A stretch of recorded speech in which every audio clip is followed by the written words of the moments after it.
Y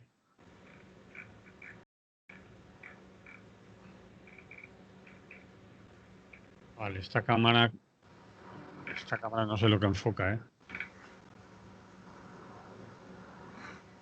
La mía enfoca bien, ¿no? Sí, pero la mía como se ha hecho el objetivo más grande, ahora me enfoca ahí. No No sé, estás muy nítido tú. como que no estoy nítido. No, la imagen tuya es, tal como yo me veo a mí, la tuya es un poco más borrosa. Vamos a No ver. nada significativa, pero un pelín más borrosa. Poco, poco. Espera que me vea a ver si es mentira y me estás engañando. No te estoy engañando, Dios me libre. En esto no. Ya no sé cómo se hace. No, yo tampoco. Es un problema de la cámara, del enfoque, la distancia, pero si te fijas, se nota más todavía en los libros. Pero es que no me veo yo en grande, me veo en chiquitín, en un cuadrito. Bueno, yo también me veo en chiquitín, pero aunque me vea en chiquitín, me veo en grande. Hay una forma de verse en grande que no me acuerdo cuál es, porque al principio, cuando todavía no te has metido conmigo, yo me veo muy en grande. O sea, cuando estás probando la cámara en Skype, Mm, sin haber conectado, te ves muy en grande. sí. Y yo, por ejemplo, lo que me veo es que efectivamente, y además lo veo luego en la grabación, que tengo una cámara de zoom. Quiere decirse que aunque estoy, como ya te he dicho alguna vez, a 40 centímetros, parece que la tengo lejísimos. Pero bueno, Eso se llama gran angular, sí, gran angular, claro. al revés de zoom. Pero bueno, es verdad, gran angular. Zoom es lo contrario, tienes razón. Pero la cuestión es que el zoom suele deformar la imagen y aquí no lo parece. Por eso quizá me he confundido con lo de gran angular y zoom, porque ahora ya se te ve en el centro.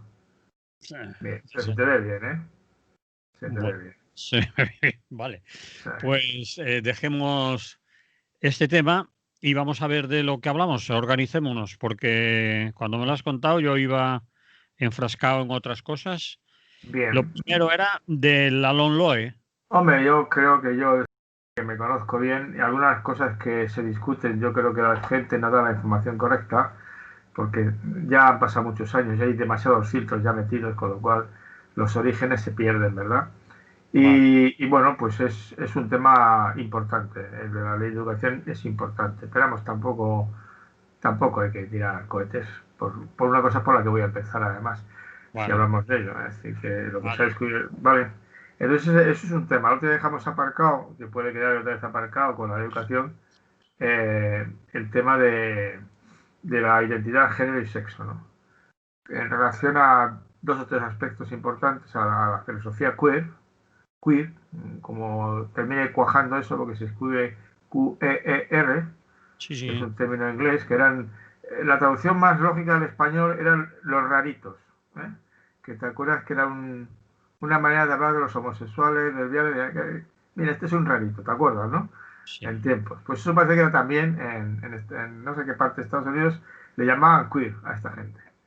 Y entonces Vale. esta filosofía de alguna manera va en defensa de provocadora y eso es una parte, su combinación con el feminismo y luego la otra parte, el tema de, ¿cómo te diría yo? El tema del cambio de sexo o la cirugía de Pero modificación. eso dentro de este tema. Sí, porque hay una correlación, es decir, sobre todo queer y las operaciones de cambio de sexo, que nunca me acuerdo, tiene un nombre técnico, no es el de cambio de sexo, pero es igual. Esas operaciones van vinculadas, o sea, la tecnología actual y en sus proyecciones transhumanistas, de alguna manera vinculan o parten del supuesto de que tanto el sexo como el género son construcciones sociales. ¿De acuerdo? Que no existe nada como sexo ni como género, fuera de la construcción social de ambos, ¿no? Normalmente, No me lo cuentes todo ahora, sino después en la pues radio eso, no me lo pues eso. cuentes. Vale, y ya está. El tercer tema. Y el tercer tema posible, pues era el tercero, que iba detrás del segundo y que en estos momentos, a ver cuál te he puesto. Mm, Eh, Te he puesto. ¿Identidad es eso?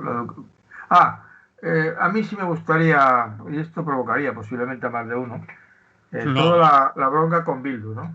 A mí sí que me parece que Bildu es un partido inmoral en esto, todavía. Pero puedes meter. No sé, me imagino que estarás súper informado para no meter la gamba y caer en el... No, la información, la inf- Batasumos y toda la no, no, hostia. no, Oh, sí, perdón Bill, por... no, no, pero el gran portavoz de Bildu es Otegi, Bueno, en el que será de ETA Parlamento, pura y dura, ¿de en el acuerdo? Parlamento, no, Otegi es de Sortu. Y fue en su día de ETA, fue Eh, condenado por ser de en ETA. su día fue condenado por un juicio por intento de secuestro, absuelto de otra, y el Tribunal Europeo de Derechos Humanos le ha dicho que por los años que ha pasado en la cárcel tuvo un juicio injusto. No estoy defendiendo a ninguna Bueno, persona. de todas maneras, no voy a la verdad jurídica. Vamos, si Otegi no fue en su día militante de ETA, Sí, pues sí, igual sí, es. sí, sí que lo fue. Fue Y militante de... además a alto nivel, a alto Fue, nivel. bueno, eso ya habría que discutirlo porque yo no lo sé. No, yo Militante de tampoco. ETA político-militar y después se pasó a ETA militar. Eso está. ¿Eh? Vale. Eso está. Y el otro dato que es claro e incontrovertible es que yo sepa, jamás ha pedido perdón y se siguen celebrando actos de homenaje a todo etarra que sale de la cárcel. ¿De Bueno, acuerdo? pero Vale. no lo hace Otegi en persona ni...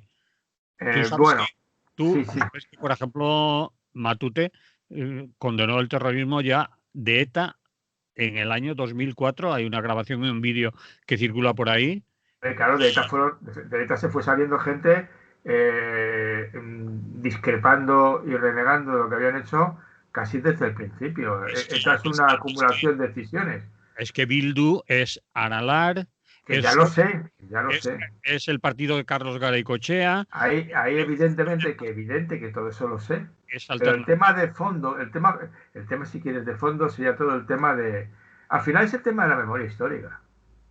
Bueno, sí, pero ¿Y qué relato hacemos? ¿Y quién gana yo, el relato? Es decir, al yo final es no eso. estoy contra la libertad de expresión de lo que quieras contar tú, pero simplemente con entrar en la Wikipedia te lo cuenta todo, incluido lo que has dicho tú del señor Otegi o de Otegi, que perteneció a ETA político-militar, después a ETA militar, se le acusó de 2 secuestros, en uno se le tuvo que ni siquiera juzgar porque no había ninguna prueba, y el intento de un tal Cisneros, del Partido Popular, creo, y después está lo de los tribunales europeos, que ha pasado unos años en la cárcel y después el Tribunal de Justicia Europea ha dicho que sufrió un juicio injusto, etcétera, etcétera. Eh, Cierto es que no han pedido perdón con la palabra pido perdón, pero lo han dicho lo mismo de muchas otras maneras. Solo falta que a uno le digas, tiene que decir usted que pide perdón porque lo digo yo, para que no lo diga. Bueno, Bien, es una cuestión que es menor al fin y al cabo lo de perdón, pero yo qué sé, escuchas las tertulias de unos y de otros y escuchas al Partido Popular y otros y los batasunos. Y bueno, de Herri Batasuna ahí no sé si quedará alguien, porque después se montaron partidos. Ahora Otegi es el responsable, creo que es el secretario general de Sortu, pero ahí está Aralar. Aralar, sabes sí, que se sí, salió sí. de Batasuna. Está el partido de Carlos Garaycochea, que fue Si eso no me lo cuentes que lo sé todo eso. Ahí no me voy ahí no por voy a eso. meter la pata. Con eso no voy a meter la pata, ¿eh? Ya lo sé que no la vas a meter, pero es que yo me molesta más que nada por la falta de información e intento de tergiversar, sobre todo en los medios de comunicación, los batasunos, los herederos de ETA. Bueno, es Bueno, es que si yo hablo de ese tema, voy a criticar ese tipo de discurso también, ¿eh? Me parece impresentable. lo que Y desde luego no se lo consiento a los de Vox, bajo ningún concepto, ni a una parte muy numerosa del PP que tiene todavía un resabio franquista que te mueres, ¿no? Aunque ya Franco está demasiado lejos, ¿no? No, esas tonterías no. Es decir, yo no estoy dispuesto. Es más, yo creo que yo defiendo que evidentemente es un partido democrático en estos momentos, en el sentido de que cumple los requisitos, se ha presentado y, en cierto sentido, todo lo que se exigía de que se sometiera a las leyes democráticas, pues lo está haciendo. pues Y a eso. mí que apoye que además solo ha apoyado que se discuta de los presupuestos. Pues, ¿qué quieres que te diga? Eso no mancha los presupuestos, no los contamina de inmoralidad, que es una gilipollez del tamaño de un castillo. Y por otra parte, además, luego encima la única enmienda que conocida, porque habrá más, hay muchas enmiendas, yo te entré para ver las de educación y es que son demasiadas. Y entonces, la enmienda que han protagonizado los tres, cualquiera de izquierda diría, pero bueno, ¿cómo es que no está eso hecho ya? Lo de la suspensión de los desahucios. Bueno, pues ayer nos lo explicaba, en el día de ayer nos explicaba un compañero abogado detenidamente por qué no está hecho, los puntos que desconocíamos, a los que, digamos, esa suspensión de desahucios afecta, a los que no, etcétera, etcétera. Minuciosamente, durante 30 minutos, sin parar. ¿En qué programa para buscarlo? ¿Dónde está el programa para buscarlo? Que me Ese programa interesa. está en Es lo que hay del día de ayer. El compañero Lo, Carlos lo montó un que, compañero sí. de programa, abogado y que trabaja en eso profesionalmente. Lo que pasa es que los entresijos jurídicos me importan a mí, pues yo no soy jurista. Y al final me parece que hay que ser muy bueno jurista para entender los detalles, ¿no? A mí me parece desde un punto de vista ético. La ética yo creo que debe inspirar el código, los códigos jurídicos, ¿entiendes? Sí, sí. Si hay trequiñuelas en los códigos jurídicos que permiten boicotear este agente de esta manera tan sistemática, algo está mal. Y eso hay que cambiarlo, punto, y ya está No son, acabado. no son triquiñuelas, es como se hizo la ley y, por ejemplo, a los que con fecha antes de, pues no les afecta. Los que estaban en determinada situación de paro percibiendo subsidio de desempleo, sí, a los que no sé. Es decir, que la ley después tiene letra pequeña más que los titulares gruesos que yo mismo desconozco. Yo ahora ya no me acuerdo, por ejemplo, de todo lo que contó Carlos, pero fue interesante. Fue Sí, interesante. ya no me extraña, es decir, pero supongo que te contaría la cantidad de triquiñuelas que hay Sí, sí, para sí. parar. Pero a mí me interesaría saber cuáles son las opciones éticas que hace que el PSOE se resista tanto a admitir eso. Pues las presiones, obviamente, de los grandes tenedores de propiedad, la banca y los fondos de inversión. Son los Bueno, que presionan para que pues los eso es lo que es indignante. Ya está. eso es, eso es Entonces, los dos tres partidos que dicen, no, mire usted, hay que no se desahucia a nadie. La plataforma contra los desahucios, ¿no? Se ha sí, acabado. Si sí, es que no, esto sí. no, es como siempre. Es lo de los inmigrantes. No, mire usted, que según llegan, usted los tiene que poner en un sitio decente. Mínimo un campo de refugiados. Mínimo. Tipo como los que hay por otras partes. Atendidos perfectamente. Y luego ya gestionamos todo el tema jurídico-político, ¿de acuerdo? Y si son inmigrantes, si tienen derecho a asilo, todas esas cosas. Pero primero, usted los Sí, atiende. estoy de acuerdo contigo. Y Eso es obviamente aquí entonces. vamos quitando al compañero Carlos, nosotros nos ocupamos de cuestiones que tienen más que ver con lo que tú dices, lo político, lo ético, etcétera, etcétera. Que lo No, acaba de no, decir. si Él es un profesional, te señala puntos, sí, pero claro. la ley también dice esto y entonces por eso estamos pillados ahí y por eso ahora el interés de estos tres partidos de clarificar el tema como tú has dicho. Bueno, No, eso viene bien, claro. La técnica tienes que conocerla porque si no puedes hacer el tonto. mm, Porque algunos de las apartados que justifican un no desahucio igual son ciertos, son válidos, ¿eh? sí, sí, Puede sí, haber sí, sí, alguno que diga, pues tiene usted razón, la verdad es que en este caso, ¿eh? claro. Es decir, que él lo explica bastante bien. Lo que pasa es que hay que ponerse con ganas a escuchar, porque Ya, escuchar a un abogado durante 30 minutos. ya, eso es muy técnico. Pero al final cuando lo acabas escuchando dices, pues claro, está pasando esto porque según la ley lo pueden hacer. Si no es que no lo harían. Ya, Ningún juez diría, pues vaya esto, sí, porque todos estos grupos, los bancos, los grandes tenedores de vivienda, los grupos de inversión tienen súper abogados y conocen las triquiñuelas y los entresijos de la ley. Bueno, no te doy más la vale, paliza porque vamos a hacer el programa fuera de la radio. vale. Permíteme que cierre una ventana, que esto de ventilar los espacios está muy bien, pero hace un frío que pela. Eso- yo para entrar en el quirófano me tuve que hacer el PCR. ¿Me has oído? Ya, ya Yo sé. para entrar en el quirófano me tuve que hacer... Es que entré ayer en el quirófano. Otra vez. A verlos, saludar. Vamos a ver. ¿Empezamos ya? No, No, no que iba a decir que ayer tuve que volver a entrar en el quirófano y me hicieron el PCR. Y no tengo nada. estás ahí. Ahora. Entonces, Ahora. todos los que te estén escuchando no van a pillar nada, ¿no? Nada, que estén tranquilos por mi PCR negativo. Vale, me alegro mucho. Vamos a la radio, que es a lo que hemos Vamos venido. a radio. Vale.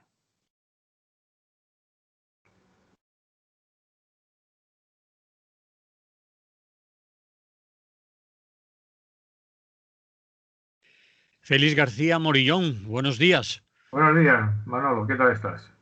Aquí andamos.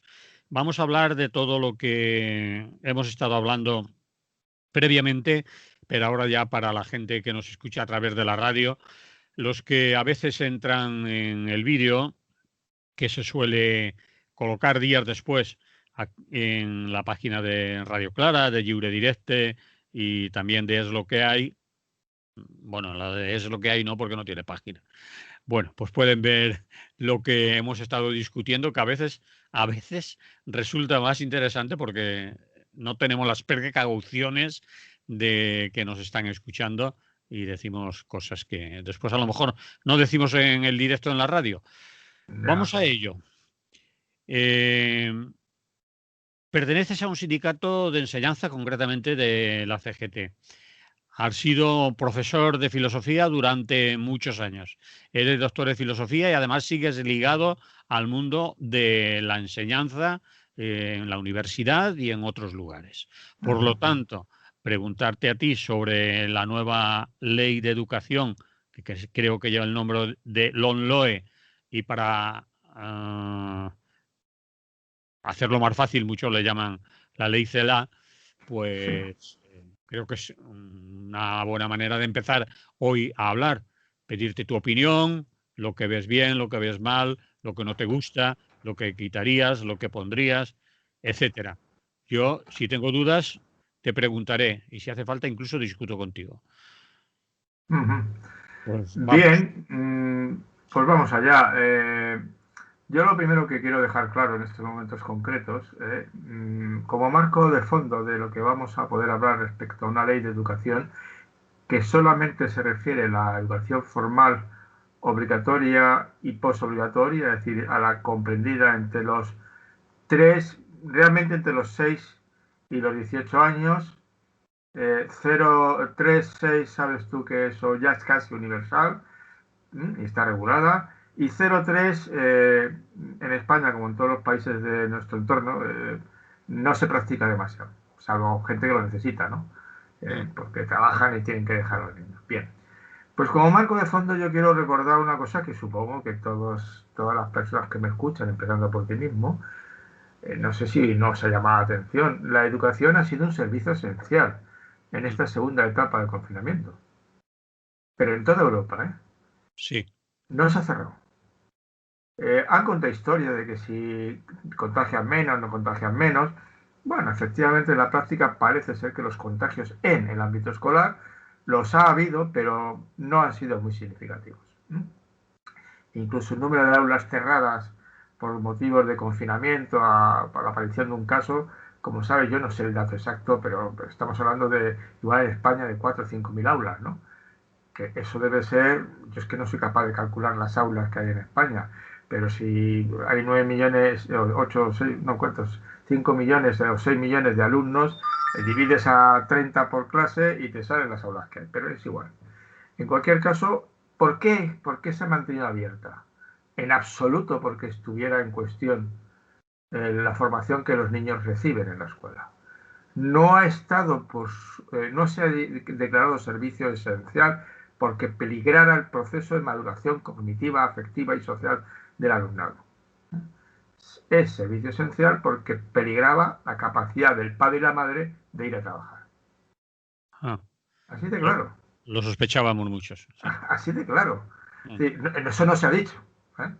No, no, Pero no. es obvio. La evolución de las sociedades, la educación formal universal es una cosa que se empieza a plantear en España en 1812 en la Constitución de aquella época.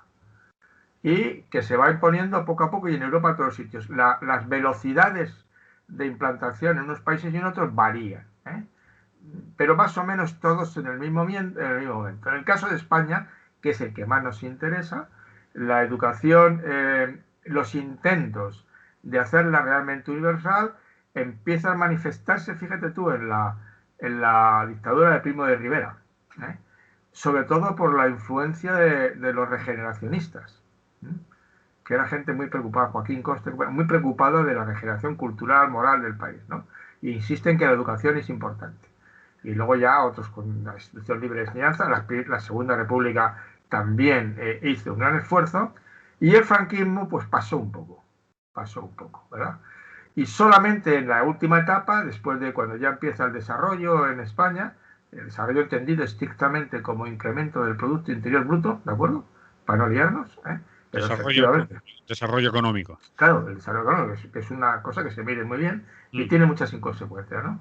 Digamos que la madurez de esa propuesta se llega en el 1970, con posiblemente la mejor ley de educación que se ha hecho en este país, después de una que fue de 1850 de Moyano, porque estuvo precedido un libro blanco de estudios muy rigurosos, hizo un planteamiento muy actualizado de la enseñanza y la lanzó. Obviamente la lanzó en los últimos años de la dictadura. Por lo tanto, estaba en la dictadura, con lo cual tendría limitaciones interesantes. Dicho esto, de alguna manera hay una evolución de la demanda de educación en este país.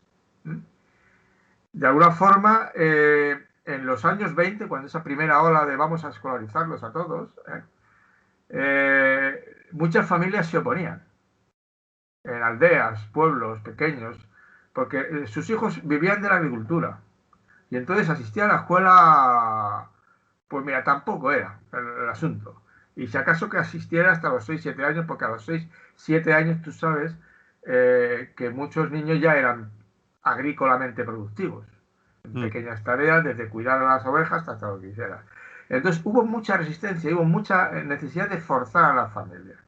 Y esas resistencias sociológicamente solo fueron cayendo con el desarrollo económico, que fue cuando modificó el modelo de familia, podían trabajar padre y madre, las ciudades crecían, y aunque yo en mi infancia, en mi barrio, podía jugar en la calle y mi mamá y mi papá no se preocupaban, pero estoy hablando del 57. A partir de 60 y tantos, eso ya no estaba tan claro, ¿me explico?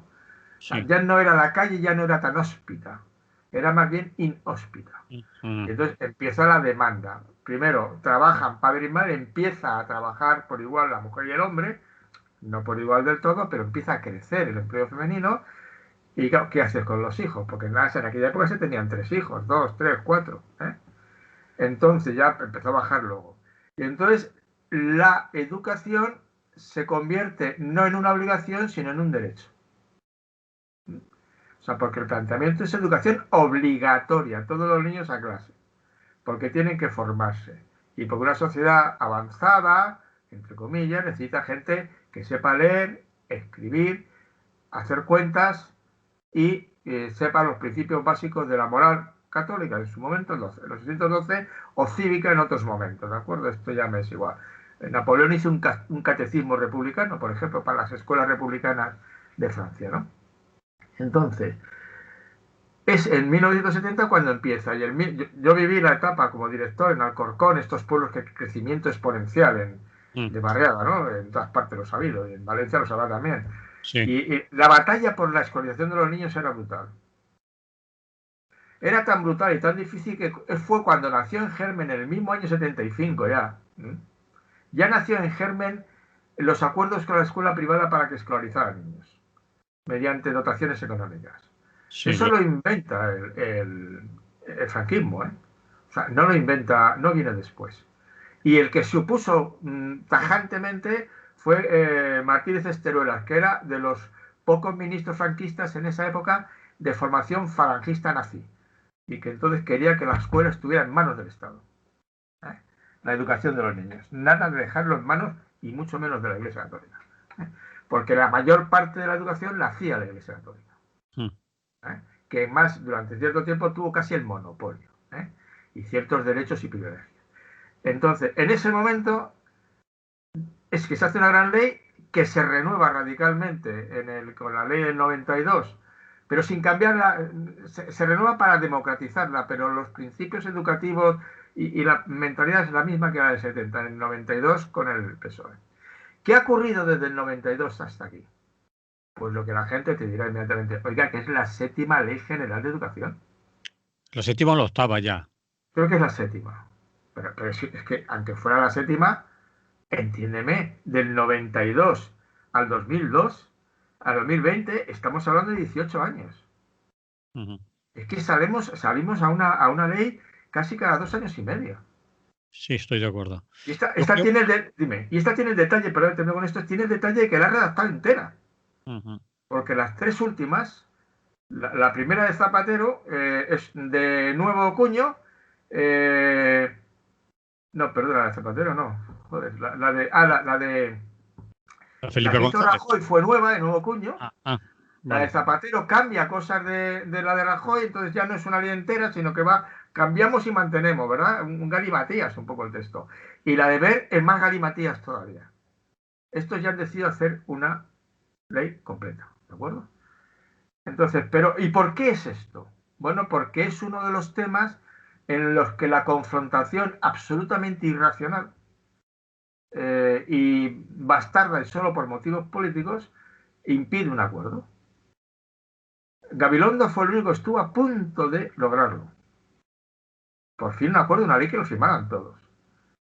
Porque luego en la práctica tú comentas en Valencia, comentas en Andalucía, donde sea, no creas tú que hay divergencias muy grandes entre lo que hacen unos y lo que hacen otros. Digo, unos que tienen gobiernos más socialistas y otros que tienen gobiernos menos socialistas, ¿no? Sino que es, más o menos hacen lo mismo todos. Y esto es lo que a mí me desespera. Y me parece una vergüenza, simplemente una vergüenza. Es de las cosas que me parecen vergonzosas en este país, que no se haya llegado y que no dejen... De hecho, yo dejé de leer las leyes, ¿eh? Y yo me leí la primera, la del 92, me miré un poco la de Aznar, y luego a mí me pilló todavía trabajando la de Zapatero, sí, y la de Wert, creo que todavía estaba trabajando. Pero pasé. Ya ni me las leía, porque era absurdo. Decir, ¿para qué? Vamos a seguir haciendo lo que hay que hacer, educar. Entonces, esa es la primera parte que hay que llamar la atención sobre el asunto. ¿Cuáles son los temas que provocan el distanciamiento brutal? Pero que no es distanciamiento, porque se podría llegar a acuerdos con voluntad. Pero ¿en dónde está el caballo de batalla fundamental? Pues hay 2 caballos de batalla. Uno te lo sabe de sobra, es la concertada. Porque se habla mucho de ello estos días. Que es la gran pancarta, la libertad de educación está en juego porque quieren acabar con la concertada. Oye, bueno. Félix, perdona, hay compañeros aquí que han hablado de eso, que tienen la misma profesión que tú has tenido, o que tienes aún, que nos han dicho que antepongamos a la palabra concertada lo de privada. ¿Crees que tienen razón? Es decir, privada, concertada. Bueno, sí, pero los de la privada te matarían. Pero los de la privada me matarían. A ver, es que en este país hay 3 tipos de escuelas. Pero pero la concertada es... A ver, pero déjame que te termine. Está la privada, pura y dura. Pura y dura. La privada concertada y la pública. ¿De acuerdo? Hay 3. Y te puedo garantizar que si a los de la pública, la privada concertada nos molesta, les molesta más todavía a los de la privada pura y dura. Porque consideran que están haciendo competencia desleal. Estoy de acuerdo con esa observación, pero la concertada está a la vez privada. Privada. Y entonces, al estar privada, yo ahora mismo los datos no te los puedo decir. Vale. Digamos que aproximadamente, porque varía mucho de una comunidad a otra. El 60% parece ser en estos momentos de la privada concertada pertenece a órdenes religiosas y el 40% pertenece ya a batiburrillos. Batiburrillos sin sentido peyorativo, ¿eh? Cooperativas, proyectos pedagógicos novedosos, hay muchos modelos. Sí. De gente que quiere de alguna manera hacer la tarea educativa, la educación es cara y entonces se acoge a los conciertos que les permite abaratar costes porque reciben dinero del Estado y tienen otras cuestiones que paso a continuación a mencionar. ¿de acuerdo? Vale, pero Entonces, en cualquier caso queda claro que toda la concertada es toda la privada, concertada ¿vale? es privada, pero no toda la privada es concertada. Eso es. Pero Y es no muy toda importante la distinción. No Vale. solamente por lo que te acabo de decir, sino porque las élites reales de este país no van a la concertada, A la, van a la privada. a la Punto. privada pura y dura, sin Pura y dura. concierto de ningún tipo. Bueno, quizá el ejemplo más claro, porque es muy visual, habrá más de los que yo conozco, porque tengo un amigo profesor con el que he trabajado en muchos sitios de cosas de filosofía, que es del Opus y trabaja en el Colegio Retamar del Opus. ¿Mm? El Colegio Retamar del Opus está en la zona de Pozuelo de la Vaca, la zona más rica de España, o la segunda más rica de España, ¿de acuerdo? Sí, Y es un colegio que es la pera, de medios, de todo. Y es sí. que en cuanto a veces dices, estos niños no son normales. No son normales, con cariño, ¿me Sí, entiendes? ¿en qué se... Eso que les notas que son de otro tipo, de otro nivel. Lo que ves en las películas de, si me apura, de Harry Potter, los colegios privados de lujo ingleses. Vale. Pues eso, ¿no? Son colegios. Y además por deseo expreso de Monseñor Escrivá de Balaguer, él creó otro colegio, Tajamar, ¿eh? Mm, Que está en la zona de Vallecas. sí. Que en aquel momento que lo creó, allí había colonias de gitanos y había de todo. Y quiso que en esos barrios también hubiera enseñanza de calidad. ¿De acuerdo? Y es un complejo muy bien montado. ¿Ves el ejemplo que te estoy diciendo? Lo hizo. De hecho, es muy curioso la evolución de este tema. Yo estaba trabajando en la enseñanza desde 1970, en un colegio privado. ¿eh? Y entonces estuve haciendo unos cursos de formación porque me tocaba, era de mi padre y me pidió que llevara las cuentas y la economía y los salarios y tal, ¿no? Y bueno, pues cumplí mi obligación y me enteré y fui a cursos. Y entonces en aquel momento es muy curioso porque la iglesia, en concreto católica, no quería ni oír hablar de los conciertos. ¿eh? Porque pensaban que era ponerse en manos del Estado y Mm, ser controlados por el Estado. ¿Cuándo cambia radicalmente la iglesia? Cuando se da cuenta de que si no hace los conciertos va a tener que quedar su presencia educativa restringida a colegios privados. ¿Sí? Va a tener que disminuir brutalmente el número de alumnos. mm, mm, mm. Y Sí, entonces a regañadientes se apunta. Luego ya se queda contento, ¿verdad? Y entonces, desde el 75 hasta la llegada de Felipe González, la fecha exacta no, la fecha de la llegada de Felipe González la conozco, pero cuando ya está Felipe González, había una situación de conciertos, no conciertos, un poco difusa. Y entonces es Felipe González el que crea los conciertos.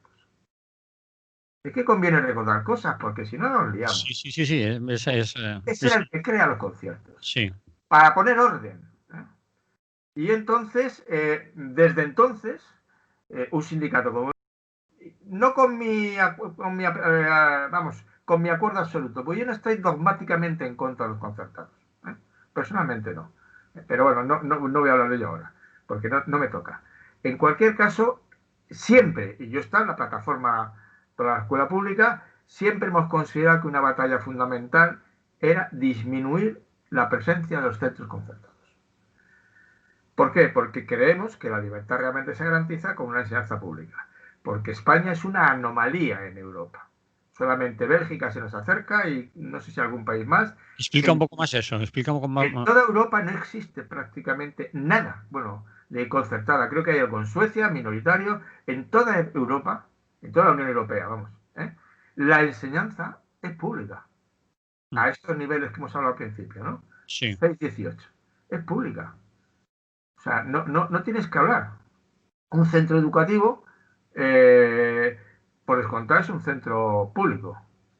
Y en todos los casos se habla de los colegios privados, que los hay.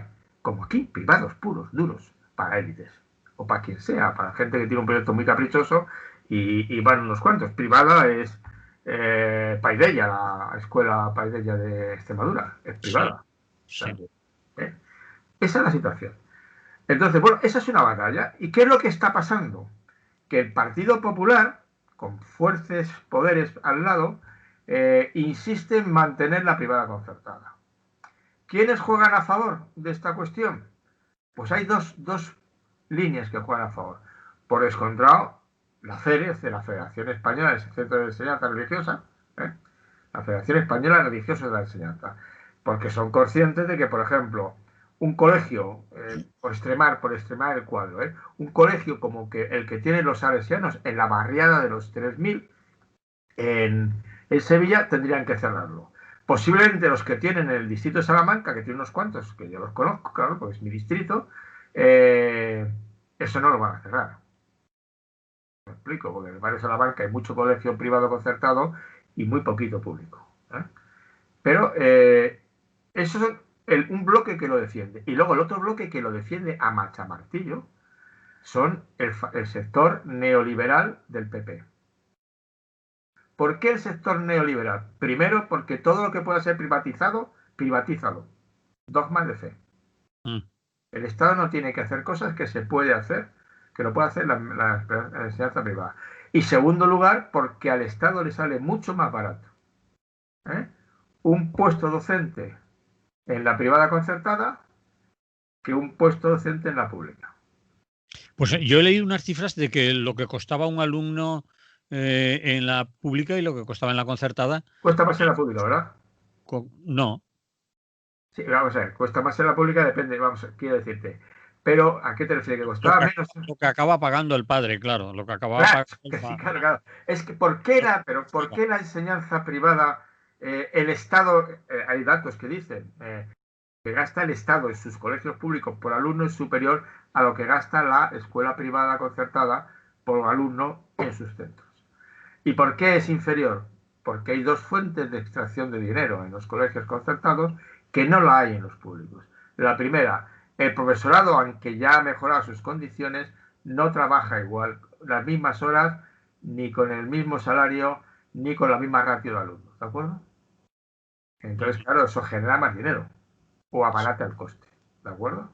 Vale. Y en segunda cuestión, por otra parte, estaría el hecho de que a las familias, que este ha sido el caballo de batalla, de poco a poco, y eso ya lo legalizó la ley Wert, y que la siguió, que fue con Rajoy, se convirtió en necesario, porque el concierto de Felipe González no estaba contemplado. Pero se consideró necesario legalizar que se podían pagar cuotas. Esta ley lo prohíbe otra vez. Entonces lo exige que si cobras cuotas tiene que ser por actividades fuera del horario escolar. Nunca relacionadas con nada. El horario escolar, las 30 horas semanales, todo lo que se haga en esas 30 horas semanales, gratuito. Es decir, que no se le puede cobrar nada al papi ni a la mami. No se le puede cobrar una cantidad, porque ya le está pagando el Estado y le paga la plaza más unas cantidades de mantenimiento y tal. Es cierto que el Estado no paga lo suficiente, o sea que si la privada concertada viviera solamente lo que da el Estado, posiblemente tuviera que cerrar. Porque en tiempos en que las órdenes religiosas tenía gente de su orden trabajando gratis, sin salario, muchos de ellos, ¿no? Pues claro, los costes estaban abaratados de entrada, pero cada vez hay menos sacerdotes, menos sacerdotes religiosos, vamos. Y entonces cada vez hay más profesores privados, profesores particulares, no religiosos, ¿no? Y aunque procuran tener católicos sobre todo, supongo yo, pero claro, esta gente tiene familia y cobra, es que es un vicio, y cobra. Y claro, quiere cobrar, pues cuanto más mejor, ¿no? Y los salarios suelen ser menores para los profesores. Aunque últimamente están cada vez más igualados, los salarios. Creo que hay todavía una diferencia, no te podría decir cuál, pero todavía está. Y sobre todo lo que está mejor, obviamente, es que, por ejemplo, el profesorado estamos más blindados, tenemos menos horas de clase a la semana. En la pública. En la pública, sí. En agosto prácticamente no hacemos nada, aunque no es lectivo, pero sí es laboral. Es decir, agosto no es un mes de vacaciones para el profesorado. Se supone que te lo dejan para que te formes, te prepares, hagas cursos, leas, etcétera. Luego la gente hará lo que se haga las narices, que ya sabe lo que es. Bueno, pero entonces ¿es un mito o no es un mito eso de que los maestros tienen 3 meses de vacaciones? Eso es falso. Bueno, es que la gente no lee nada, entonces yo que te diga. Bueno, pero se dice, porque decías que esto, mira qué bien viven. De junio hasta septiembre están rascándose la barriga. Eso es falso. El profesorado tiene solo, el estatal, el público, solo un mes de vacaciones, que es agosto. ¿De acuerdo? Sí. dado el tipo de profesión que es, y que las 8, las 35 los de la pública, las 35 o las 40 horas en la privada, semanales, de trabajo en el aula, más las horas que tienes que dedicar a la preparación y corrección, es un horario que cumple más de 40 horas, ¿eh? Te dejan en la pública el mes de julio para formación, lectura y tal. Pero si, por ponerte un ejemplo extremo, si la Guardia Civil te dijera tiene usted que ir mañana a su centro en julio, te van a buscar al Alcudia y te llevan, ¿me explico? Es decir, que tendría... Podrían darse circunstancias extraordinarias que te dijeran usted tiene que venir, por lo que fuera. Por lo que fuera. Se va a cerrar el colegio, este instituto, y que venir a reorganizarlo todo. Claro, este profesor es convocado el 17 de julio. En agosto no podrían, ¿de acuerdo? Pero en julio sí. Y además tienes que estudiar. Luego, si la gente se rasca la barriga, como digo yo estoy cantidad de veces que voy a obras, o voy a bancos, o voy a sitios, y veo gente rascándose la barriga, vamos, ya te cuento. Vale, estoy de acuerdo, vale. Pero no me meto con ellos, explico. Supongo que harán su trabajo y punto, ¿no? Y en la privada concertada y en la privada dura suelen tener en julio cosas que hacer. O tienen cursos de verano de recuperación, que cobran, ¿eh? O tienen actividades, lo que sea. Entonces, Vale. eso de que te trabajamos 3 meses, no, eso no. Y además, septiembre estamos el 1 de septiembre. El Vale, 1. vale. Pues bien aclararlo, El 3. porque... No, hombre, yo siempre me enfadaba mucho con eso, ¿eh? Vale, vale, Entonces, vale. Yo también, yo nunca me lo he creído y además me lo han contado profesores, ¿no? Pero aún hay gente por la calle que lo sigue diciendo a pesar de todo, no sé. Es- entonces, volvamos a ver, ese es un tema, el tema más crucial, ¿no? El abaratamiento de costes. Y da la casualidad que quien está haciendo la ley es la señora sí, Celá, ¿eh? sí, sí, Que procede directamente de la Consejería de Educación del País Vasco desde 2009 a 2012, sí. ¿Y eso qué? caracterizada descaradamente por su promoción de la enseñanza concertada. A ver, repite eso que no lo he pillado bien. Durante su consejería, como ha ocurrido siempre en el País Vasco, porque Sí, aquella era el PS, Partido Socialista de Euskadi, sí. formaba parte de un gobierno Coalición. de coalición de PNV. Y el PNV todos sabemos que es de derecha, ¿de acuerdo? Pero muy de derecha, sí. Y muy católico de fondo, Bien, también. como Barniz, la concertada. De hecho, en estos momentos tendría que buscar después de Madrid o junto con Madrid, no es más que Madrid. Me parece que tanto en Madrid como en el País Vasco el porcentaje de concertada ya está cerca del 40%. Del 40%. Es Ujú. una pasada. Es una pasada. Entonces, por eso, ¿y qué es lo que han hecho? Bueno, ¿y por qué ha llegado a crecer tanto? El PP dice que es la demanda, que es que hay demanda. No, desgraciados, que está cediendo suelo público para que construyan. Es que no construyes plazas de enseñanza pública. Y claro, la gente tiene que escolarizarse. Yo tengo una anécdota personal que es clarísima.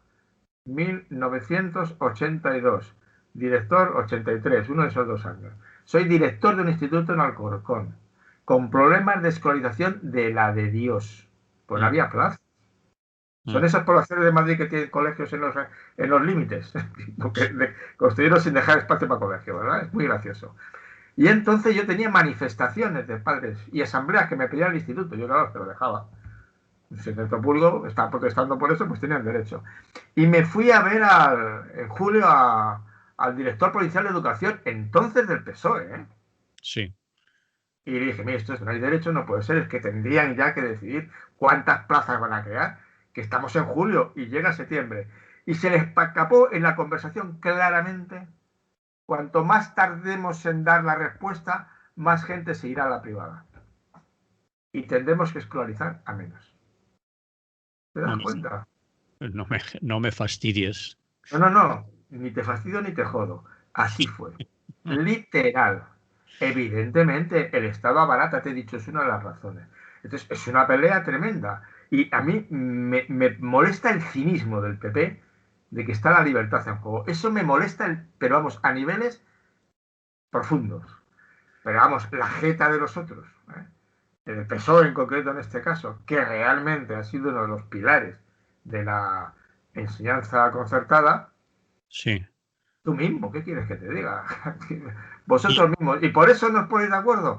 pues no lo entiendo, porque era el otro tema que es absurdo, lo de la lengua vernácula o vehicular, pero de verdad es que esto ya estamos otra vez con las palabras, pero sí, si eso solo lo he impuesto ver, ni antes ni después ha existido. Y bueno, yo tengo dudas profundas sobre la legalidad democrática de la ley de inmersión lingüística en Cataluña. Dudas profundas. Bueno, no tengo dudas. Creo que no es democrático, pero es igual. No voy a discutirlo yo ahora. Pero en cualquier caso, no monten ustedes un cirio. El hecho es que, afortunadamente, el español, por estos momentos, o castellano, como prefieras llamarlo, pues no parece que genere problemas de subsistencia en este país. No parece.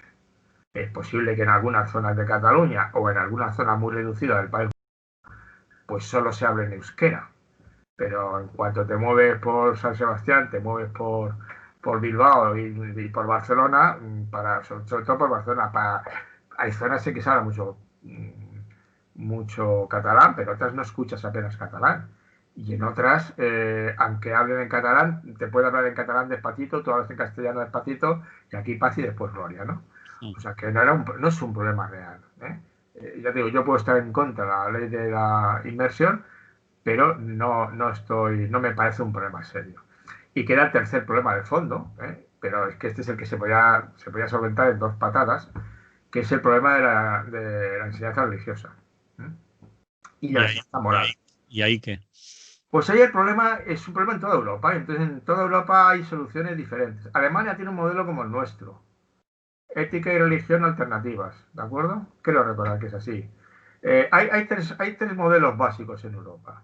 La alternativa, el mismo horario escolar, fundamentada en que las iglesias tienen una ética moral bien desarrollada, podrás no compartirla, pero es una ética bien elaborada, con todo lo que quieras tú enseñar moralmente a personas, incluso sé de gente no muy creyente que prefiere que sus hijos vayan a un colegio religioso porque le van a dar unos cuantos valores muy básicos fundamentales, que si hay que ser bueno, amar al prójimo, incluso obedecer a papá y a mamá, esas historias, ¿no? Y al final a la gente esta cosa les mola, ¿no? Entonces, ese es el argumento. Y argumento jurídico es que está protegido por la Constitución española, el artículo 27. El padre y la madre tienen derecho a que se les garantice que sus hijos reciben una educación moral de acuerdo con sus convicciones. Ese artículo es una bomba de relojería. ¿Me explico? Es una bomba de relojería. Una manera de resolverlo, la que te estoy diciendo, la que hay en España. A la misma hora, religión, ética. Los que no quieren católico, en algunos institutos, en pocos, la religión puede ser también musulmana, ¿de acuerdo? O sea que y no hay, que yo sepa, no hay más variantes en este país. Otros países, Francia, no hay asignatura de religión. Ese es el modelo que la escuela laica y otros por ahí proponen. Pero en Francia, en el programa de sociales, hay que hablar de religión. De la historia. Y en lo que están en los programas oficiales, ahí van católicos, protestantes, musulmanes y judíos, no sé si alguno más, a discutir hasta el último milímetro de texto que se dedica a cada religión y lo que se dice. O sea que entiéndeme, es como todo, es que al final... Y el tercer modelo, que es el que más me gusta a mí, es el del Reino Unido. En el Reino Unido lo que hay es una asignatura, no me acuerdo cómo se llama, de religión. Ellos parten de la tesis de que el aprendizaje de la religión, y no como cultura, sino de la religión y el fenómeno religioso, es muy importante. Y que lo deben conocer los que son religiosos y los que no lo son. ¿Y por qué es muy importante? Porque gran parte de muchos conflictos actuales están hechos posibles por manifestaciones demenciales de creencias religiosas. La yihad, por ejemplo, ¿no? Entonces, la escuela debe ser un sitio en que se les explique de qué va la religión y se les intente hacer ver que ciertas manifestaciones religiosas son un peligro público. Vamos, no se dice con estas. Y entonces es una enseñanza en que las religiones, creo que el hinduismo también, hinduismo, judaísmo, cristianismo con sus variantes, islamismo sí, esas. Se reúnen entre todas, diseñan sus programas y, por ejemplo, la coordinadora de una zona de un condado, no sé, de una zona de La coordinadora de ese programa la conozco, es amiga personal, y esa lo que hace es garantizar que se hace, ella en concreto, filosofía mientras se enseña religión.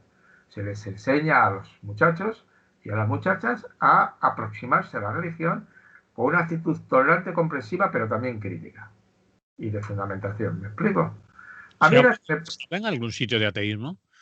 Supongo que ahí también hablarán de ateísmo. Supongo. Supongo que lo incluirán. La no religión. La no religión, la no creencia, la no... Supongo que lo incluirán. Pero a mí el tema de la religión, yo supongo, yo lo incluiría. Si yo diera esa asignatura, también lo incluiría. Los que no quieren saber nada del tema. Porque además, y además distinguiría entre lo que sería el ateísmo doctrinal y el ateísmo vivencial. Hay gente que simplemente es atea porque es atea. No sé, porque no ha vivido ningún contexto de familiar religioso y es que ni sabe de qué se está hablando. Yo tengo amistades de ese estilo. Nadie desde que nacieron les ha hablado nunca nada de religión. Pues obviamente su ignorancia es absoluta. En fin, algo saben, ¿no? Y sobre todo a saber los tópicos. Ese es el otro tema. Con lo cual que estamos al final con estos tres temas que ninguno es baladí, ¿eh? O sea, yo creo que los tres son gordos. O sea, que yo entiendo que haya polémica. Lo que pasa es que pueden ponerse de acuerdo. En el Reino Unido se han puesto de acuerdo. E incluso aquí se podrían poner de acuerdo, es decir. Pero claro, hay los de la escuela laica que van a cuchillo de alternativa a nada, que ahí está Unidos Podemos y compañía. Ellos, en la escuela laica, en general, porque hay un trasfondo de que la religión es negativa para la salud mental de los alumnos, ¿de acuerdo? O sea, las cosas como son. No es que quiera estigmatizarlo, pero además yo he defendido que no debe ser asignatura, la religión. Pero yo defendía sobre todo porque introduce una cosa muy peligrosa que es el despido ideológico. Bueno, pero no debe ser asignatura solo por eso, dices. No, para mí como sindicalista es un tema muy importante y muy grave. A mí la fórmula de alternativa no me parece mal, pero vamos, no me gusta y prefiero a ti. Yo te he dicho cuál es la que prefiero. Vale, sí, te he oído. De acuerdo, pero en cualquier caso, como sindicalista, el que se pueda despedir a una persona por motivo religioso me parece muy grave. ¿Te refieres a los profesores contratados por...? Claro, porque esos tienen que tener el visto bueno del episcopado. Claro, y además todo despido ahí es improcedente y lo paga el Estado, ¿de acuerdo? Entonces, mira, no.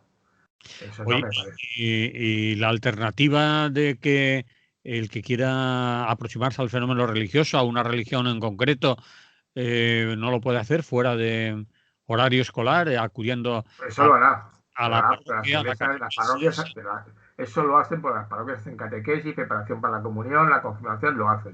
Claro, pues, pero yo te he dicho, cuidado al principio, que el problema básico no está por ahí, sino que está por que puede haber gente cuya educación religiosa solo sea fanatismo, ¿de acuerdo? Fuera de la escuela.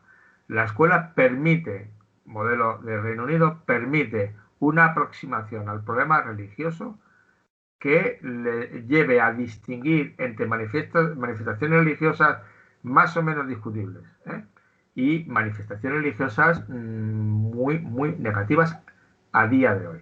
En el caso concreto en Europa, pues en Europa es un problema muy serio lo de la yihad. Sabes que es una fuente de violencia notable, ¿no? Y esa fuente de violencia a veces nace en las mezquitas. Sí. Entonces es muy, muy peligroso que la única educación religiosa que reciba la gente sea en parroquias o mezquitas o sinagogas de tipo fundamentalista. Imagínate que va al típico párroco o ese obispo de Alcalá que es famoso por las cosas que dice, en que a los niños les dice que la homosexualidad es pecado y es una enfermedad. ¿Me explico? Sí. Eso la mayor parte de la iglesia en estos momentos tampoco lo dice. Podrá tener resistencia, pero no se mete en esos regionales. Entonces, en ese sentido, creo que la propuesta inglesa me parece sensata. Nada más. Pero volviendo al tema, por acortar, para que nos quede un poquito si quieres acaso para lo siguiente, yo te diría en estos momentos que lo que es una vergüenza es que no se pongan de acuerdo, porque podrían ponerse de acuerdo. Pero no se van a poner de acuerdo, es una batalla política. Claro, pero como todas, no hay acuerdo porque no quieren ponerse de acuerdo. Igual que en el desahucio se podía llegar a acuerdos, incluso con todo se podía llegar a acuerdos al final. Sobre todo cuando hay división en la sociedad, la misión de los políticos es desdramatizar los problemas y encontrar vías en las que todo el mundo cede, pero ninguno cede tanto como para considerarse el derrotado. Porque claro, si tú lo que generas es gente con conciencia de derrota, te la tienen curada. Y en cuanto cambien las tornas, te la va a devolver. Esa es la parte problemática. Y la política se Sí. consiste en lo contrario. La Y cuando te metes expresión, en política. ya la expresión de Casado ya está claro. En cuanto nosotros gobernemos, esto lo vamos a derogar. Es decir, lo que acabas de decir tú. Es No, y decir, hay una expresión más demencial. mm, Que se parece brutalmente, con perdón, a lo de el ala radical independentista, sobre todo la más de derecha, ¿no? Yo la ley la voy a anular en Madrid con mis decretos. Dices tú, pero sí, sí. ¿cómo una representante del Estado puede decir en público que no va a obedecer la ley del Estado? Que usted cobra porque representa al Estado. Alma de cántaro. Bueno, alma de cántaro no. Iba a decir un improperio y no lo he dicho. ¿No? Es decir, era como lo de Torra. Oiga, que usted es el representante del Estado. Mm, De hecho, repasando cuando reclamaran al Tribunal Europeo por la legalización de la primera Bildu y tal, ¿no? Una de las reclamaciones, una de las demandas en el Tribunal Europeo la hizo el gobierno vasco. ¿Y sabes por qué la desestimó el Tribunal Europeo? No lo aceptó la demanda. ¿Eh? Y le dijo, es que un representante del Estado no puede hacer una demanda contra su propio Estado. vale. Como institución, ¿eh? Como institución. Un funcionario público sí puede hacerla, pero usted es el representante de España del Estado español. No va a pedirme que lleve a juicio al Estado español. No, usted no. Que lo pida otro. Pero usted no. Entonces, que Ayuso diga eso, dices tú, pues tú misma, guapita. Bueno, pero Ayuso es un verso suelto ya. Y No además, sé, no lo tengo claro. No, depende de mira ahora mismo, el Pablito se paseaba con Ayusito en coche en la manifestación sí. impresentable el otro día. Entonces, ¿qué quieres decir?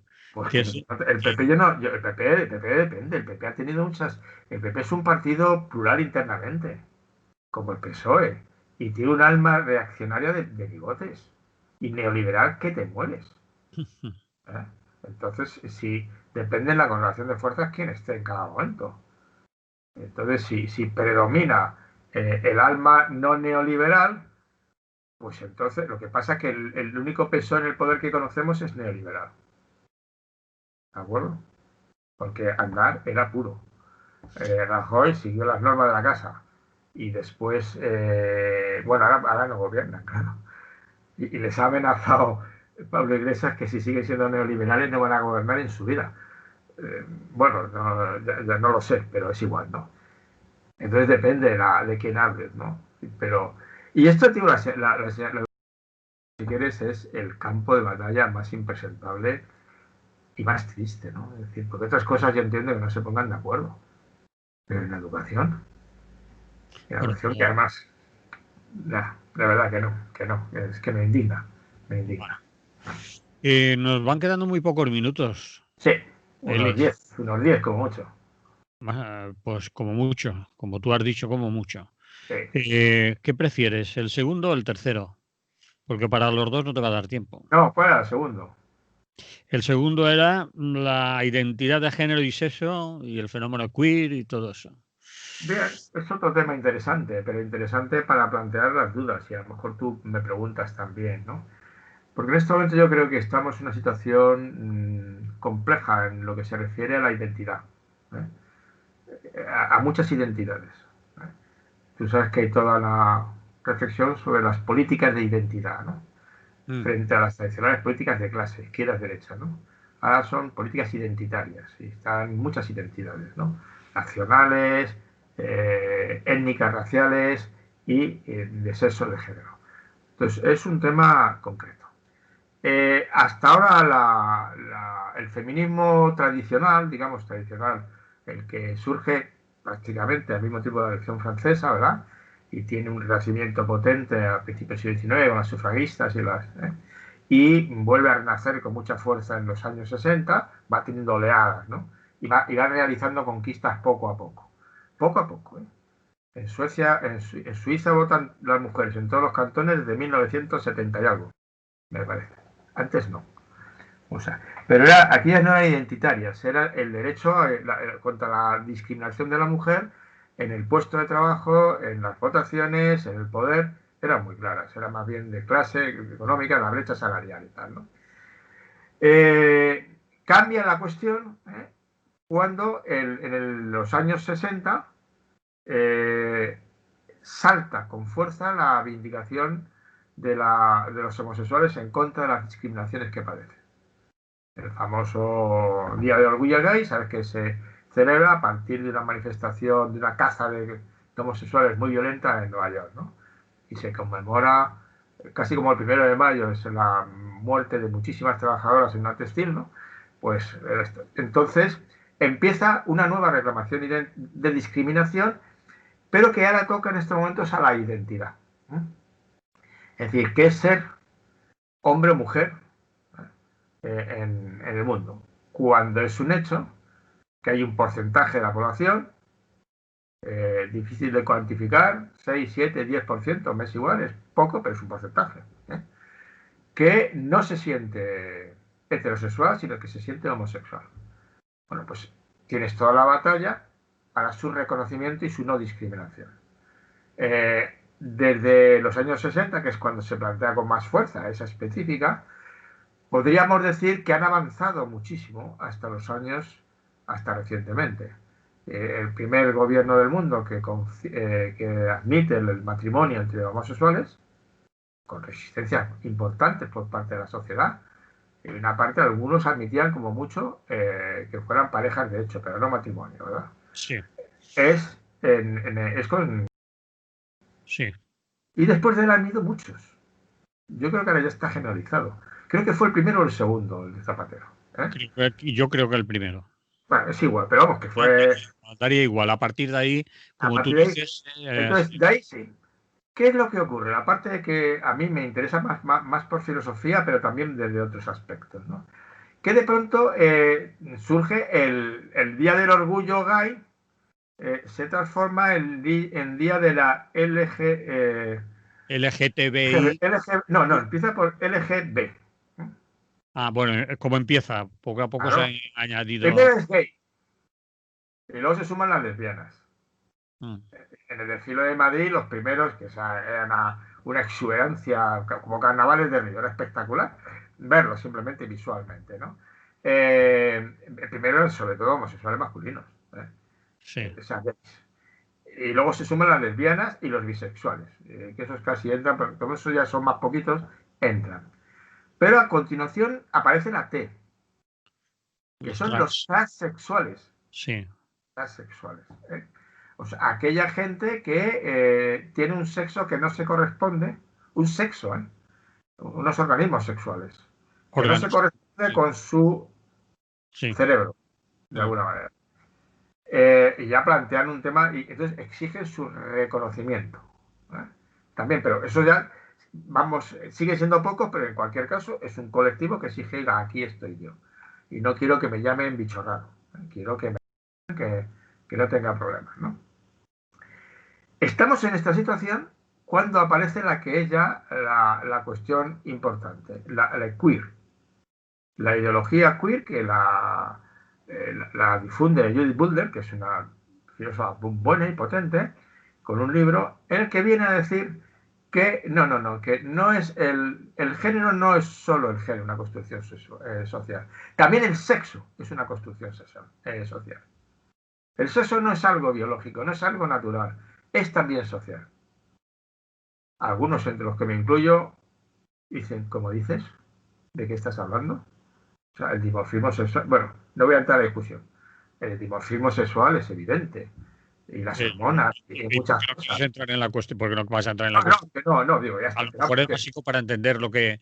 pero no, porque no me voy a meter por ese lado.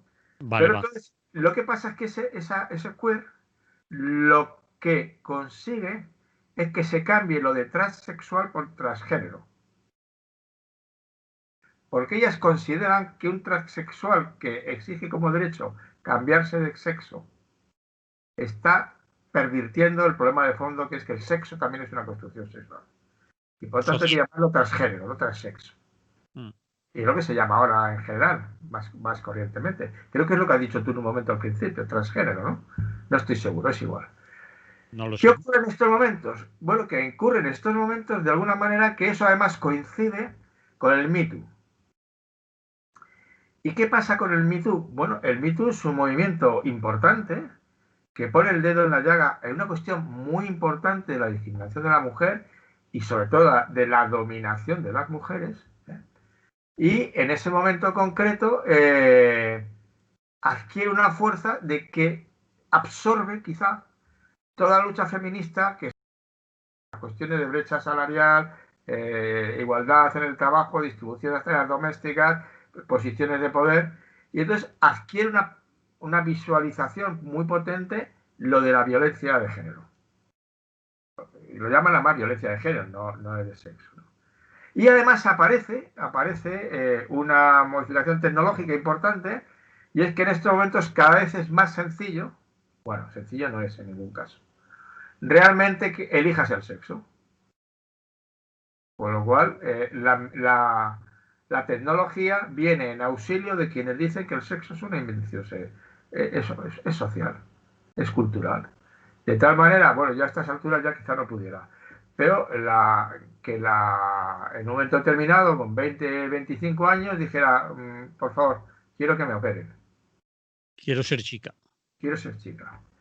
Incluso, ya creo que ha habido un caso, eso no lo conozco bien, entonces aquí hablo un poco de que para tener hijos ni siquiera tenga que recurrir a madres de alquiler, o como quiera llamarlo, sino que incluso puedo terminar poniendo una matriz igualmente.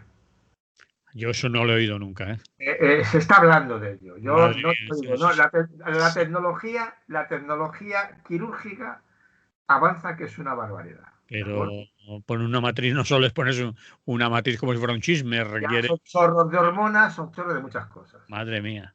No, claro, madre mía. Madre mía. Si eso es algo más que un... Claro, entonces cosa llega que un se ha oído momento... por ahí, si es algo más cierto o tiene más fundamento. No, desde luego la operación de cambio de sexo, es decir, de extracción de los genitales... Bueno, eso ya está asumido y eso no está. es que sea fácil, pero ya se hace. No, el problema es que eso tiene que ir unido a un tratamiento hormonal muy fuerte, a una serie de cosas. Vale. No es tan sencillo. E incluso no es tan sencillo que salga bien. Vale, sí. Pero es igual. Eso es.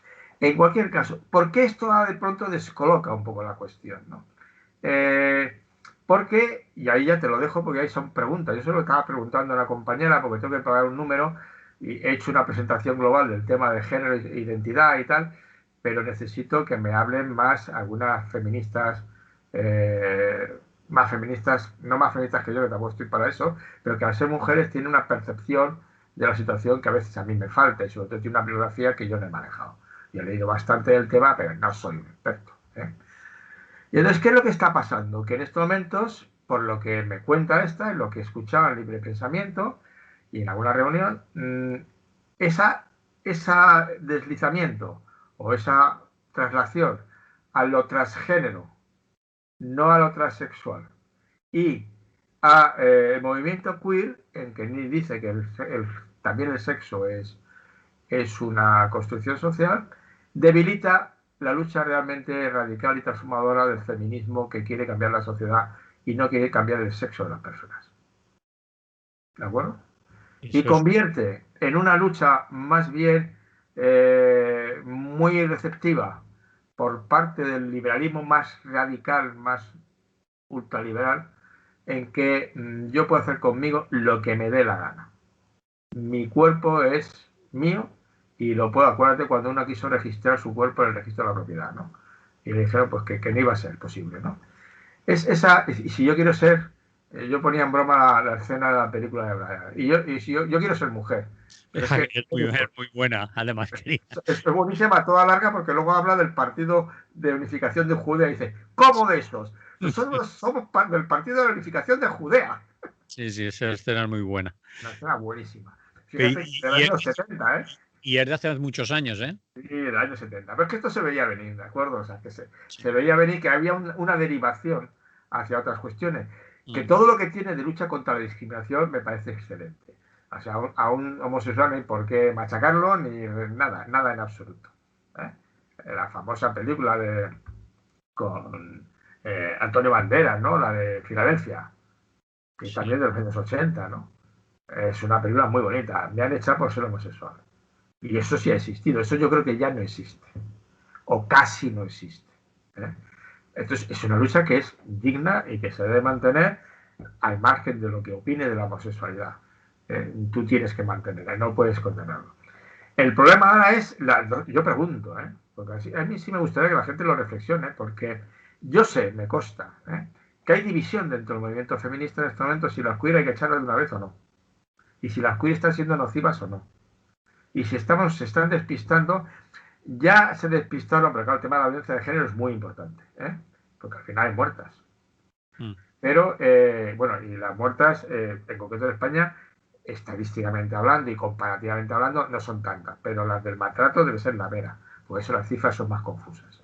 Hay mucha mujer que sufre maltrato físico y psicológico y no debiera sufrirlo. Entonces, hay ese conflicto, ¿no? Y luego está el conflicto de otro tipo, de si las políticas identitarias no alejan las luchas más de tipo social y de clase y económica y de dominación, si no son un riesgo de convertirse en cosa que, por cierto, insisto, los neoliberales radicales ven con mucho gusto.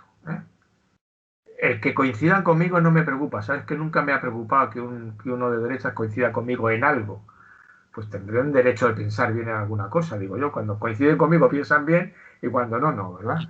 O sea, a eso me refiero, quiero decirte que no es que yo, porque lo digan los neoliberales, no es malo, no, cuidado, eso no es así. Pero claro, por ejemplo, la ley de identidad ley de igualdad de género, te fijas, pone género, no pone de sexo, pone de género. Bien. Lo cual es una parte de la batalla. Creo que están hablando, no sé cómo está, porque le intento buscar, no me da tiempo a leerlo bien, de que se permita a un chavala, y digo chaval, porque está en la última parte de la adolescencia, pero no ha salido de ella, ya con 16 años pueda solicitar una operación de cambio de sexo. Tenemos que ir acabando. Ya acaba ya, es decir, yo es que formularía preguntas. ¿Tiene sentido todo esto? ¿Hay que apoyarlo, que siga adelante? ¿O es tipo de reivindicaciones que se nos meten entre nosotros de manera falsa, por la puerta de atrás, no nos damos cuenta y al final distorsionan lo que sería una auténtica lucha feminista anarquista? Y claro, yo te digo, y como yo no soy mujer, quizá yo puedo hablar como evidentemente, porque soy sensible al problema, pero hay un punto de sensibilidad en el tema o de conocimiento que quizás yo no tenga. Porque, bueno, he sido educado, pero hay mujeres también, como han sido educadas en el machismo, tienen todavía los micromachismos estos incrustados, ¿no? Pero es un tema que creo que tiene su interés. Y claro, evidentemente, el tema filosófico de fondo, pero yo no me voy a aburrir con ello, pero es muy bonito. ¿Qué hace que yo sea yo? Si quieres lo dejamos para otro día, te lo apuntas y lo seguimos hablando, pero ahora tenemos que decir Ya. ya, se acabó. Pues nos oímos la semana que viene. Feliz. Efectivamente, nos vemos la semana que viene y a ver si alguno piensa alguna respuesta al respecto. Vale, estaría bien que se discutiera sobre eso. Un abrazo, que vaya bien. Lo mismo digo, que tengáis un buen día. Muy bien, feliz. Más o menos, ¿no? Hoy has Sí. hablado tú un poco más, que cosa que me alegra, me ha parecido, ¿o no? No, no he hablado demasiado, pero lo que me queda una duda mía sobre que si alguna vez me has visto despistado mirando el teléfono, he intentado buscar y yo creo que es la octava ley. ¿Qué es la Verás, octava ley hubo de...? la de Zapatero, la de Aznar, no, perdón, la del PSOE, porque antes del PSOE no hubo ninguna.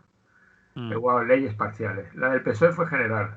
La de Aznar fue general. Después de Aznar, sabes que gobierna Zapatero. Y Zapatero hace no me acuerdo. Que es cuestiona la anterior. Y la siguiente que hay la de ver. Y esta sería, fíjate, me sale la quinta. No, yo creo que es la octava. Pero claro, antes estábamos en la radio y no podía. No, es igual, no le La damos cuenta de que importancia. estaba, de que estaba en otra cosa, pero con ponerlo en Google te sale.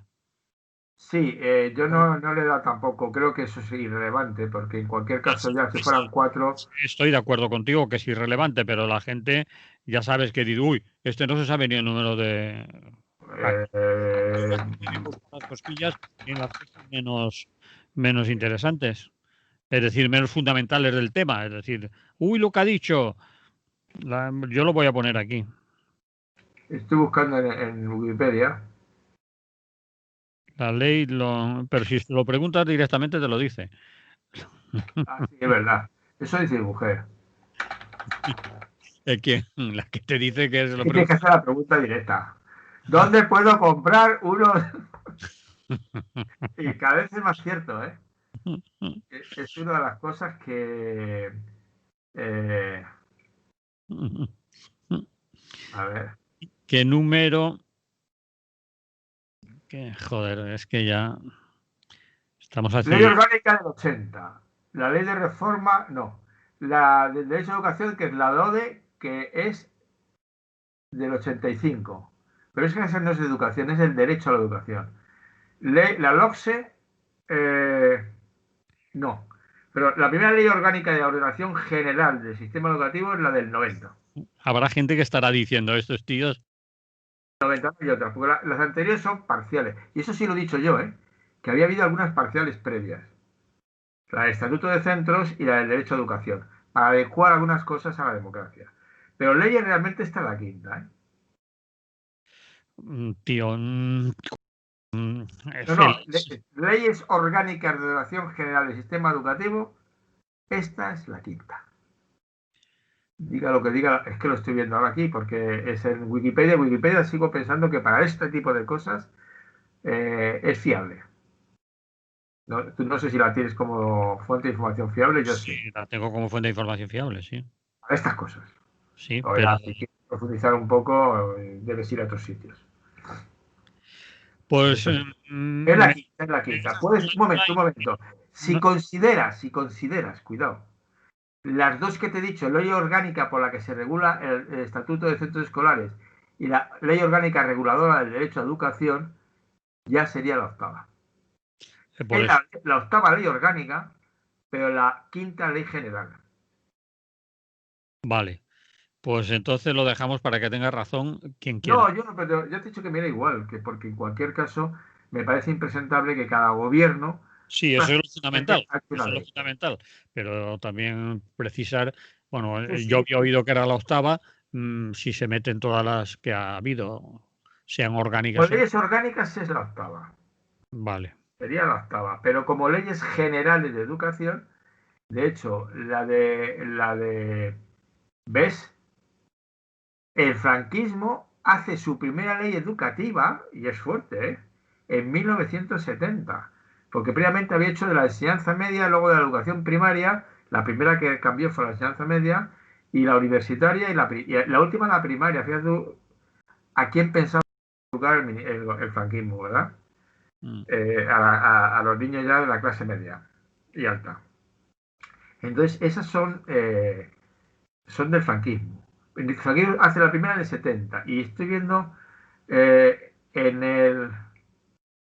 Y la ley anterior, asústate, si eso sí lo sabía, es la de Moyano del 57. Sí, se lo contaron aquí también.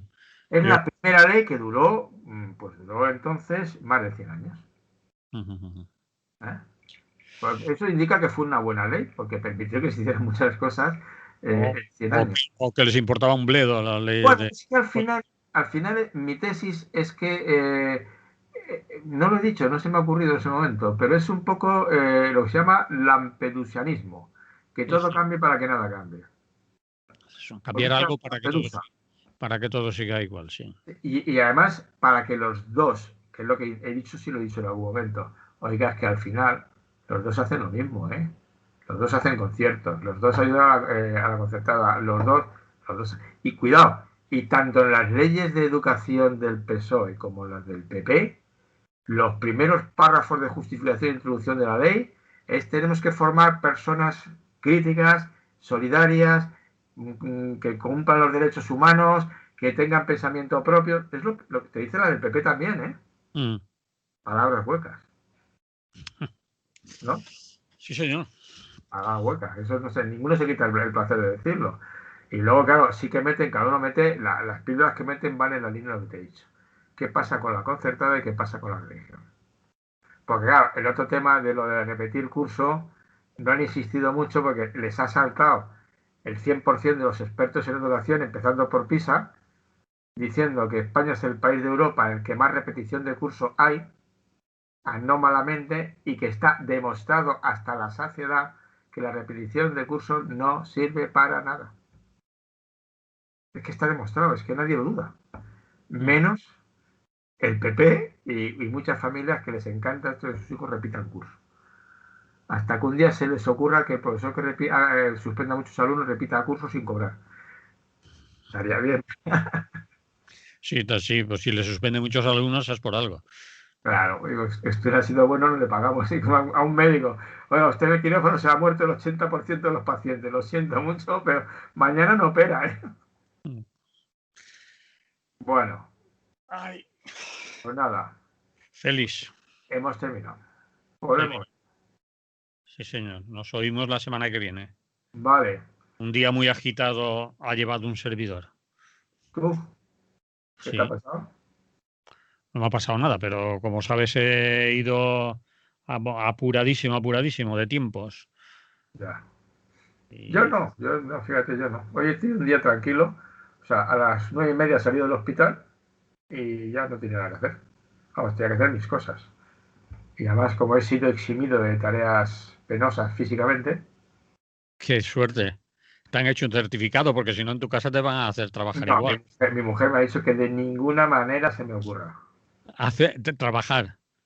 Sí, en Y cosas que exijan esfuerzo físico. podías hacer el favor de que tu mujer llamara a la mía. La verdad es que hay algunas que, por ejemplo, oye, yo seguro que fregaplatos no lo voy a poner. O sea, fregaplatos no. Porque lo que más me molesta, como tengo una herida en la zona de la ingle, ahora mismo cuando me levante de esta silla me va a dar la risa. Vale. Pero claro, es que ¿qué voy a hacer? Porque si me tumbo, cuando me levanto de estar tumbado, me da la risa. Bueno, pero se te pasará. Pues descontado. ¿Tú crees que esto es importante? No, comparado con las otras cosas, no. No, Hay cosas por ahí muy jodidas. Ayer cuando me dijeron que tenía que estar sin beber ni comer ni beber agua desde la noche de las 24 horas, ¿no? Del día anterior hasta Sí. la operación. Dije yo, qué faena. Digo, oye, que Félix, relájate, que en el puerto de Las Palmas algunos han estado 2 días sin beber. Qué buena reflexión. Y pues me relajo. Me relajo y cada vez que diga, joder, no puedo beber, digo, cabrón. Me lo digo a mí mismo, solidario. Bien, compañero. Bueno, sea usted bueno. Por cierto, Dime.